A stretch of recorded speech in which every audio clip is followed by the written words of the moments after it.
योगी जी, 5 साल के शासन को अगर हम 10-10 ओवर के क्रिकेट मैच के हिसाब से देखें तो ऐसा लग रहा है जैसे स्लॉग ओवर की बैटिंग आपकी शुरू हो गई है। चौके छक्के लग रहे हैं, शिलान्यास हो रहा है, फीते कट रहे हैं, सारी चीजों ने। तो ये 4.5 साल निर्णायक होंगे या आखिर के 6 महीने के आधार पर वोट होंगे? देखिए, ऐसा नहीं है कि हम लोग उद्घाटन और शिलान्यास अभी कर रहे हैं।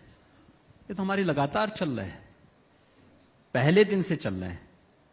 हमारी सरकार आई थी, हम लोगों ने किसानों का कर्ज माफी किया था और 86 लाख किसानों का 36,000 करोड़ रुपए का कर्ज माफी के कार्यक्रम के साथ हम जनता के बीच गए थे। इसके बाद अलग अलग स्टेजेस में हम लोगों ने लोगों को शासन की सुविधाओं का लाभ देकर के फिर विकास के कार्यक्रमों को आगे बढ़ाया था। क्या ये वही प्रदेश है? देखिए, केंद्र सरकार ने बहुत सारी ऐसी योजनाएं घोषित की थी जिनको उत्तर प्रदेश में लागू किया जा सकता था। जैसे 2 अक्टूबर 2014 को प्रधानमंत्री जी ने स्वच्छ भारत मिशन की घोषणा की थी। स्वच्छ भारत मिशन के अंतर्गत हर एक व्यक्ति को यह संदेह था कि यह मिशन की सफलता उत्तर प्रदेश पर निर्भर करती है। उत्तर प्रदेश में अगर सफलता मिलेगी, उत्तर प्रदेश में सफल हुआ तो देश के अंदर ये सफल होगा, क्योंकि सर्वाधिक लोग शौचालयों से वंचित उत्तर प्रदेश के अंदर थे। पहले 2.5 वर्ष का कार्यकाल व्यतीत हो गया, उत्तर प्रदेश के अंदर जो सरकार थी वह कुल 43 लाख शौचालय भी नहीं बना पाई थी। अगले 1 वर्ष 1.5 वर्ष के दौरान हमारी सरकार को 2 करोड़ 61 लाख शौचालय बनाने थे। हम लोगों ने एक बृहद अभियान चलाया, राजमिस्त्रियों की ट्रेनिंग करवाई, स्वेच्छाग्रहियों को गांव-गांव में तैनात किया, इसे एक जन आंदोलन के रूप में लिया और 1 वर्ष के अंदर हम लोगों ने 2 करोड़ 61 लाख शौचालय बनाए। ये वही प्रदेश है जहां पर पहले तमाम तबके के लोग ऐसे थे जिनके पास अपना आवास नहीं था। एक बड़ी आबादी थी। आखिर इन 4 वर्षों के दौरान बिना भेदभाव के 40 लाख लोगों को एक आवास मिला है। 1,21,000 से अधिक मजरे ऐसे थे जहां पर विद्युत पहुंची नहीं थी। आजादी के बाद कभी नहीं पहुंची थी। वहां पर न केवल भारत सरकार के सहयोग से विद्युत इंफ्रास्ट्रक्चर को हम लोगों ने स्थापित किया, बल्कि 1 करोड़ 38 लाख से अधिक लोगों को निःशुल्क विद्युत कनेक्शन भी उपलब्ध करवाए। उनके घर में रोशनी जलने को मिली।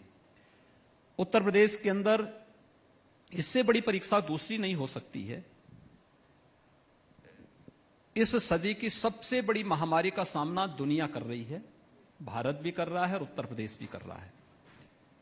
और उत्तर प्रदेश के अंदर आप लोगों ने इस बात को देखा होगा कि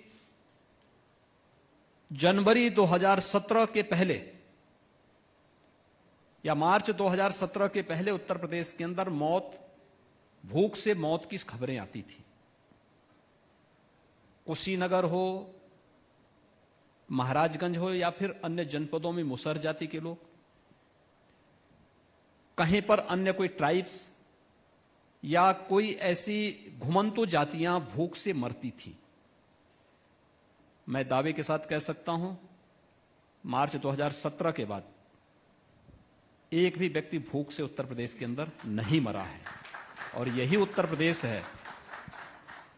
अगर आप 2012 से 2017 के बीच का देखेंगे, एवरेज उत्तर प्रदेश के अंदर तीसरे चौथे दिन एक बड़ा दंगा होता था, एक बड़ा दंगा होता था। और उस दंगे के कारण, भाई दंगा होगा तो इस पक्ष का मरेगा तो उस पक्ष का भी मरेगा, क्षति इस पक्ष की होगी तो उस पक्ष की भी होगी, नुकसान बराबर होता था। लेकिन पेशेवर दंगाइयों को सत्ता का संरक्षण प्राप्त होता था। और मैं कह सकता हूं, हमारी सरकार 19 सितंबर को 4.5 वर्ष का कार्यकाल पूरा करेगी। इन 4.5 वर्षों में एक भी दंगा उत्तर प्रदेश के अंदर नहीं हुआ है। एक चेंज, उत्तर प्रदेश का जो परसेप्शन चेंज करके दिया है, इसने निवेश को यहां बढ़ावा दिया है। निवेशक आए, उन्होंने यहां पे निवेश किया, उद्योग लगाए। वह निवेश हमारे लिए यहां के युवाओं को रोजगार देने का एक माध्यम बना। आज यहां का युवा रोजगार प्राप्त कर रहा है, हर क्षेत्र में आगे बढ़ रहा है और बेहतरीन तरीके से वह, आज आप, ये डाटा मेरे नहीं है, आप भारत सरकार के उन डाटा को देखें, देश की सबसे बड़ी आबादी का राज्य यूपी है, लेकिन बेरोजगारी का रेट देश के अंदर सबसे कम कहीं है तो उत्तर प्रदेश के अंदर है। ये उत्तर प्रदेश के अंदर ही संभव हो सकता है, ये हम लोगों ने करके दिखाया।